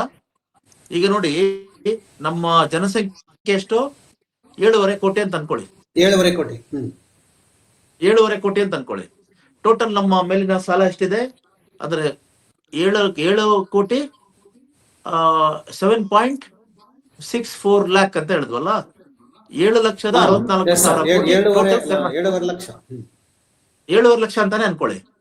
ನಮ್ಮ ಇದೆಷ್ಟು? 7.5 ಲಕ್ಷ ಕೋಟಿ ಸಾಲ ಟೋಟಲ್ ಸ್ಟೇಟ್ ಮೇಲೆ ಇರುವಂತದ್ದು, ಅಂದ್ರೆ ಸರ್ಕಾರ ಮಾಡಿರುವಂತ ಸಾಲ. ನಮ್ಮ ಜನಸಂಖ್ಯೆ ಎಷ್ಟು? 7.5 ಕೋಟಿ. ಅಂದ್ರೆ 7.5 ಲಕ್ಷ ಕೋಟಿ ಡಿವೈಡೆಡ್ ಬೈ 7.5 ಕೋಟಿ ಅಂದ್ರೆ ಒಬ್ಬೊಬ್ಬನ ತಲೆ ಮೇಲೆ ಎಷ್ಟು ಬಂತು? 1 ಲಕ್ಷ ಕೋಟಿ, ಸಾರಿ 1 ಲಕ್ಷ ರೂಪಾಯಿ. 1 ಲಕ್ಷ ರೂಪಾಯಿ. 1 ಲಕ್ಷ ರೂಪಾಯಿ ನಿಮ್ ತಲೆ, 1 ಲಕ್ಷ. ನೀವು ಸಾಲ ಮಾಡಿ ಬಿಡಿ, ಯಾವ್ದಕ್ಕಾದ್ರೂ ನಿಮ್ ವೈಯಕ್ತಿಕವಾಗಿ ನೀವ್ ಹೇಳ್ಬೋದು, ನಾನು 1 ನಯ ಪೈಸಾ ಸಾಲ ಮಾಡಿಲ್ಲ, ಆದ್ರೂ ಕೂಡ ನಿಮ್ ತಲೆ ಮೇಲೆ 1 ಲಕ್ಷ ರೂಪಾಯಿ ಇದ್ದೇ ಇರುತ್ತೆ. ಯಾಕೆ? ಸರ್ಕಾರ ಮಾಡ್ಬಿಟ್ಟಿದೆ, ಯಾವ್ದು? ರಾಜ್ಯ ಸರ್ಕಾರ. ಇನ್ನು ನೀವು 216 ಲಕ್ಷ ಕೋಟಿ ಕೇಂದ್ರ ಸರ್ಕಾರ ಮಾಡಿದ್ಯಲ್ಲ, ಆ ಲೆಕ್ಕ ತಗೊಂಡ್ರೆ ದೇಶದ ಜನಸಂಖ್ಯೆ ಎಷ್ಟು? 140 ಕೋಟಿ. ಅದನ್ನ ತಗೊಂಡ್ರೆ 1.5 ಲಕ್ಷ ಕೋಟಿ, 1.5 ಲಕ್ಷ ರೂಪಾಯಿ ತಲೆ ಮೇಲೆ ಆ ಸಾಲ ಉಳಿಯುತ್ತೆ. ಅಂದ್ರೆ ಕೇಂದ್ರ ಮತ್ತೆ ರಾಜ್ಯ ಎರಡತ್ತೂ ಸೇರ್ಕೊಂಡ್ರೆ ಕರ್ನಾಟಕದ ಒಬ್ಬ ಕನ್ನಡಿಗನ ಮೇಲೆ ಇರುವಂತ ಸಾಲದ ಹೊರೆ 2.5 ಲಕ್ಷ ರೂಪಾಯಿ. 2.5 ಲಕ್ಷ ರೂಪಾಯಿ ಅಂತಂದ್ರೆ ಅವನ ತಲಾದಾಯ ಎಷ್ಟು?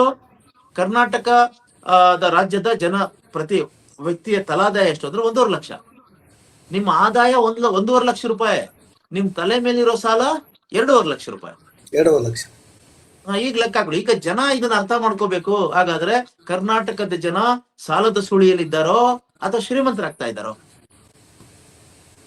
ನಿಮ್ಮ ತಲಾದಾಯ 1.5 ಲಕ್ಷ ರೂಪಾಯಿ ವಾರ್ಷಿಕ, ಆದ್ರೆ ನಿಮ್ಗೆ ತಲೆ ಮೇಲಿರೋ ಸಾಲದೆಷ್ಟು? 2.5 ಲಕ್ಷ. ಹಾಗಿದ್ಮೇಲೆ ಒಬ್ಬೊಬ್ಬ ವ್ಯಕ್ತಿನೂ ಕೂಡ ಸಾಲದ ಸುಳಿಯಲ್ಲಿ ಇಲ್ಲಿವರೆಗೂ ಸಿಕ್ಕಾಕೊಂಡಿದ್ದಾನೆ. ಇದನ್ನ ಎತ್ತಿಸ್ಬೇಕಾಗಿದ್ರೆ ರಾಜ್ಯದ ಜನತೆ, ರಾಜ್ಯ ಸರ್ಕಾರದ ಮೇಲೂ ಕೂಡ ಒತ್ತಡ ಇರಬೇಕು, ಕೇಂದ್ರ ಸರ್ಕಾರದ ಮೇಲೂ. ನೀವು ದುಂದು ವೆಚ್ಚಗಳನ್ನು ಮಾಡೋದು ನಿಲ್ಲಿಸಿ. ಏನಂತಂದ್ರೆ, ಈಗ ನೋಡಿ, ಕರ್ನಾಟಕ ಸರ್ಕಾರದ ತಗೊಳ್ಳಿ, 34 ಜನ ಮಿನಿಸ್ಟರ್ಗಳು ಇರ್ಬೇಕು ಕಾನೂನು ಪ್ರಕಾರ, 15% of the total strength of the assembly. ಇವರು ಸಿದ್ದರಾಮಯ್ಯನವರು ಎಷ್ಟು ಜನಕ್ಕೆ ಕ್ಯಾಬಿನೆಟ್ ರ್ಯಾಂಕ್ ಕೊಟ್ಟಿದ್ದಾರೆ? 144 ಜನಕ್ಕೆ ಕ್ಯಾಬಿನೆಟ್ ರ್ಯಾಂಕ್ ಇದೆ. ಒಬ್ಬೊಬ್ಬರಿಗೂ ತಿಂಗಳಿಗೆ 3 ಲಕ್ಷ ರೂಪಾಯಿ ಸಂಬಳ, ಅಂದ್ರೆ 1 ಲಕ್ಷ ರೂಪಾಯಿ ಸಂಬಳ. 10 ಅಂದ್ರೆ 1,000 ಲೀಟರ್ ಅಷ್ಟು ಪೆಟ್ರೋಲ್ ಅವ್ರಿಗೆ ಫ್ರೀ. ಆಮೇಲೆ 50 ಇನ್ಫ್ರಾಸ್ಟ್ರಕ್ಚರ್ ಡೆವಲಪ್ಮೆಂಟ್ ಇದಲ್ಲ. ಆಮೇಲೆ ಅವ್ರ ಕಾರು, ಅವ್ರಿಗೆ ಡ್ರೈವರು, ಅವ್ರಿಗೆ ಸಿಬ್ಬಂದಿ. 144 ಜನಕ್ಕೆ ನೀವು ಇದನ್ನು ಕ್ಯಾಬಿನೆಟ್ ರ್ಯಾಂಕ್ ಕೊಡ್ಬೇಕಾಗಿತ್ತಾ? ಯಾಕೆ ಮಾಡಿದ್ರು? ಇದೆಲ್ಲ ಏನೋ ದುಂದು ವೆಚ್ಚ ಅಲ್ವೇ? ಈಗ ಜನದ ಮೇಲೆ ಸಾಲದ ಹೊರೆ ಇಷ್ಟು ಹೆಚ್ಚಾಗ್ತಾ ಇರುವಾಗ ಜವಾಬ್ದಾರಿ ಏನಿರುತ್ತೆ? ಸಿದ್ದರಾಮಯ್ಯ ಅವ್ರು ಹೇಳ್ತಾರೆ, we are the custodians of the public ಮನಿ ಅಂತ. ಸಾರ್ವಜನಿಕರ ಹಣಕ್ಕೆ ನಾವು ರಕ್ಷಕರು ಅಂತ. ಸಾರ್ವಜನಿಕರ ಹಣ ನಿಮ್ಮ ಹತ್ರ ಬಂದಾಗ ಈ ತರ ದುಂದು ವೆಚ್ಚ ಮಾಡಬಾರ್ದಲ್ವಾ? ಸೊ ಇದು ಜನಗಳಿಗೂ ಅರ್ಥ ಆಗ್ಬೇಕು. ಅಂದ್ರೆ ಕಮಿಟೆಡ್ ಎಕ್ಸ್ಪೆಂಡಿಚರ್ ನ ಕಮ್ಮಿ ಮಾಡಿ ನೀವು ಕ್ಯಾಪಿಟಲ್ ಎಕ್ಸ್ಪೆಂಡಿಚರ್ ನ ಹೆಚ್ಚು ಮಾಡಿ, ಅವಾಗ ಕನ್ಸ್ಟ್ರಕ್ಟಿವ್ ಆಗುತ್ತೆ ಬಜೆಟ್. ಅರ್ಥ ಆಯ್ತಲ್ಲ? ಸೊ ಹೀಗಿರುವಾಗ ನೋಡಿ ಇನ್ನೊಂದು, ಈಗ ನಾವು ಇಷ್ಟೆಲ್ಲ ಹೇಳ್ತೇವೆ, ನಾವು ನಮ್ಮ ರಾಜ್ಯದಲ್ಲಿ 7.5 ಲಕ್ಷ ಅದಷ್ಟು ಸ್ಯಾಂಕ್ಷನ್ ಪೋಸ್ಟ್ಗಳಿದೆ. ಅಂದ್ರೆ ಸರ್ಕಾರದಲ್ಲಿ ವಿವಿಧ ಇಲಾಖೆಗಳಲ್ಲಿ ಎಷ್ಟು ಹುದ್ದೆಗಳಿರೋದು? 7.5 ಲಕ್ಷ ಹುದ್ದೆಗಳು. ಅದರಲ್ಲಿ 2.5 ಲಕ್ಷ ಹುದ್ದೆಗಳು ಖಾಲಿ. 85,000 ಕೋಟಿ ಸ್ಯಾಲ್ರಿಗೆ ಅಂತ ವೇತನ ವೆಚ್ಚ ಅಂತ ಇಟ್ಟಿದ್ರು. 2.5 ಲಕ್ಷ ನಿಮ್ಗೆ ಖಾಲಿ ಇರೋದ್ರಿಂದ ಸ್ವಲ್ಪ ದುಡ್ಡು ಉಳಿದು ಬಿಡ್ತು. ಅಂದ್ರೆ ಸರ್ಕಾರಿ ನೌಕರರೇ ಇಲ್ಲ ಅಂದ್ಮೇಲೆ ನೀವು ಏನ್ ಸ್ಯಾಲ್ರಿ ಕೊಡ್ತೀರಾ? ಈಗೇನ್ ಹೇಳ್ತಾ ಇದ್ದಾರೆ, 54,000. ಅದರಲ್ಲಿ ನಾವು ಐದಾರು ಪಾಪ ಇವರೆಲ್ಲ ವಿದ್ಯಾರ್ಥಿಗಳೆಲ್ಲ ಹುಬ್ಳಿನಲ್ಲಿ 1 ಲಕ್ಷ ಜನ ಸೇರಿ ಪ್ರತಿಭಟನೆ ಮಾಡಿದ್ಮೇಲೆ ಒಂದು ಒತ್ತಡ ಬಂತು ಸರ್ಕಾರದ ಮೇಲೆ. ಅದಕ್ಕೆ ಯಾವಾಗ್ಲೂ ಸಿವಿಲ್ ಸೊಸೈಟಿ ಒತ್ತಡ ಹಾಕ್ಬೇಕು, ಪ್ರತಿರೋಧ ಒಡ್ಡಬೇಕು, ಪ್ರತಿಭಟನೆ ಮಾಡ್ಬೇಕು, ನಮ್ಮ ಹಕ್ಕು ಏನು ಅಂತ ಕೇಳ್ಬೇಕು. ಇಲ್ಲಂದ್ರೆ ಸರ್ಕಾರ ಸುಮ್ನೆ ಆಗ್ಬಿಡುತ್ತೆ. ಈಗ ಹುಬ್ಳಿನಲ್ಲಿ 1 ಲಕ್ಷ ಜನ ವಿದ್ಯಾರ್ಥಿಗಳು ಸೇರಿ ಪ್ರತಿಭಟನೆ ಮಾಡಿದ್ದಕ್ಕೋಸ್ಕರ ಅಲ್ವಾ ಸಿದ್ದರಾಮಯ್ಯನವರು ಇಲ್ಲ 54,000 ನಾವು ಪೋಸ್ಟ್ ಗಳನ್ನು ಫಿಲ್ಅಪ್ ಮಾಡ್ತೀವಿ ಅಂತ ಹೇಳಿದ್ದು. ಅದನ್ನ ಕೇಳಲಿಲ್ಲ ಅಂದಿದ್ರೆ, ಆ ಪ್ರತಿಭಟನೆ ಆಗಿರ್ಲಿಲ್ಲ ಅಂತ ಏನಾಗ್ತಾ ಇತ್ತು? ಇದ್ ಮಾಡ್ತಾ ಇರ್ಲಿಲ್ಲ. ಓಕೆ, 54,000 ಹುದ್ದೆಗಳನ್ನ ಭರ್ತಿ ಮಾಡ್ತಾರೆ, ಅವ್ರಿಗೆಲ್ಲ ಹುದ್ದೆ ಕೊಡ್ತಾರೆ, ಅಂದ್ರೆ ಉದ್ಯೋಗ ಕೊಡ್ತಾರೆ, ಅದು ಸಂಬಳ ಕೊಡ್ತಾರೆ ಅನ್ನೋದಾದ್ರೆ ಅದು ಹೆಚ್ಚುವರಿ ಆಗಲ್ಲ. ಯಾಕೆ ಹೇಳಿ? ಅದೆಲ್ಲ ಖಾಲಿ ಹುದ್ದೆಗಳು. ಅದಕ್ಕೆಲ್ಲ ಮುಂಚೆ ಬಜೆಟೆಡ್ ಆಗಿತ್ತು, 85,000 ಕೋಟಿ ಬಜೆಟ್ ಆಗ್ಬಿಟ್ಟಿತ್ತು. ಅಲ್ಲ, ಈಗ ನೀವು ಖಾಲಿ ಹುದ್ದೆಗಳ ನೇಮಕಾತಿ ಮತ್ತು ನಿವೃತ್ತಿ ನಡುವೆ ಒಂದು ಬ್ಯಾಲೆನ್ಸ್ ಇರುತ್ತಲ್ಲ, ಆ ಬ್ಯಾಲೆನ್ಸ್ ಹೇಗೆ? ಅದೇ ಹಾಗೆ. ಈ ನೀವು ಹೊಸ ಹುದ್ದೆಗಳನ್ನ ಸೃಷ್ಟಿ ಮಾಡಿದ್ರೆ ಹೊಸ ವೆಚ್ಚ, ಹೊಸ ಹುದ್ದೆ ಅಲ್ವಲ್ಲ, ಇದು ಖಾಲಿ ಹುದ್ದೆ ಇದು. ಸೊ ಹಾಗಾಗಿ ಸರ್ಕಾರದ ಮೇಲೆ ಏನು ಹೊರೆ ಆಗೋದಿಲ್ಲ. ಏನಂತಂದ್ರೆ ಅಂದ್ರೆ ಖಾಲಿ ಹುದ್ದೆಗಳನ್ನು ತುಂಬೋದ್ರಿಂದ ಹೊರೆ ಆಗ್ತಾ ಇರೋದು ಎಲ್ಲಿ ಅಂತಂದ್ರೆ, ಟಾರ್ಗೆಟೆಡ್ ಅಲ್ಲದೆ ಇರುವಂತಹ ಗ್ಯಾರಂಟಿ ಸ್ಕೀಮ್ಸ್ ಒಳ್ಳೇದು. ಅದನ್ನ ಸರಿಯಾಗಿ ನೀವು ಸರ್ವೆ ಮಾಡದೆ ಶ್ರೀಮಂತರಿಗೂ ಬಡವರಿಗೂ ಎಲ್ಲ ದುಡ್ಡು ಕೊಡ್ತಾ ಇರೋದು, ಆಮೇಲೆ ಸಿಕ್ಕದವರಿಗೆಲ್ಲ ಏನೋ ಕ್ಯಾಬಿನೆಟ್ ರ್ಯಾಂಕ್ ಅನ್ನ ಕೊಟ್ಟಿರೋದು, ಈ ತರ ದುಂದು ವೆಚ್ಚಗಳಿಂದ ಸ್ವಲ್ಪ ಪ್ರಾಬ್ಲಮ್ ಆಗಿದೆ. ಮುಖ್ಯಮಂತ್ರಿಗಳು ಇದ್ರ ಬಗ್ಗೆ ಗಮನ ಹರಿಸ್ಬೇಕು. ಆಮೇಲೆ ಜನಕ್ಕೆ ಕೂಡ ಇದನ್ನ ಅರ್ಥ ಮಾಡ್ಕೋಬೇಕು, ಎಲ್ಲಿ ಪ್ರಾಬ್ಲಮ್ ಆಗ್ತಾ ಇದೆ, ನಮ್ಗೆ ಯಾಕೆ ಸಾಲದ ಹೊರೆ ಜಾಸ್ತಿ ಆಗಿ. ನೋಡಿ, ಒಂದ್ ಕಡೆ ಈ ತೆರಿಗೆ ಇದೆಯಲ್ಲ, ತೆರಿಗೆ ಸಂಗ್ರಹ ಅನ್ನೋದು ತನ್ಪಡ ಜನ ಕೊಡ್ತಾನೆ ಇದ್ದಾರೆ.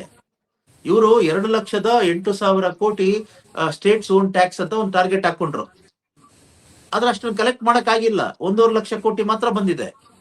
ಯಾಕಂಗಾಯ್ತು ಅಂತಂದ್ರೆ, ನಾವು ಎಷ್ಟು ತೆರಿಗೆ ಸಂಗ್ರಹಿಸ್ಬೇಕೋ ಅಷ್ಟು ನಾವು ಟಾರ್ಗೆಟ್ ಇಟ್ಕೊಳ್ಳದೆ ಜಾಸ್ತಿ ಮಾಡ್ಕೊಂಡ್ಬಿಟ್ರೆ ಹೆಂಗಾಗುತ್ತೆ?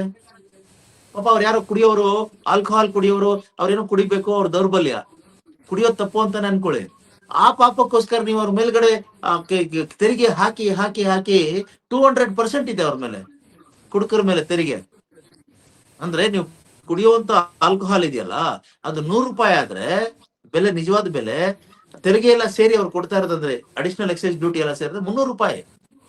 300 ರೂಪಾಯಿ. ಸರ್ಕಾರ ಅಂದ್ರೆ ರಾಜ್ಯನ ನಡೆಸ್ತಾ ಇರೋದೇ ಕುಡುಕರು ಅಂತ ಹೇಳೋದು ಅದಕ್ಕೋಸ್ಕರನೇ ತಮಾಷೆಯಾಗಿ. ಅದ್ರ ಮೇಲ್ಗಡೆ ಇನ್ನೊಂದಾಯ್ತು, GST ರೇಟ್ ರ್ಯಾಷನಲೈಸೇಷನ್ ಅಂತ ಸೆಂಟ್ರಲ್ ಗವರ್ನಮೆಂಟ್ ಮಾಡ್ತು. ಅದ್ರ ಮಧ್ಯದಿಂದ ಏನಂದ್ರು ತೆರಿಗೆ ದರ ಕಮ್ಮಿ ಆಗೋಯ್ತು. ಅದರಿಂದ ಜನಗಳಿಗೇನೋ ಒಳ್ಳೇದಾಯ್ತು.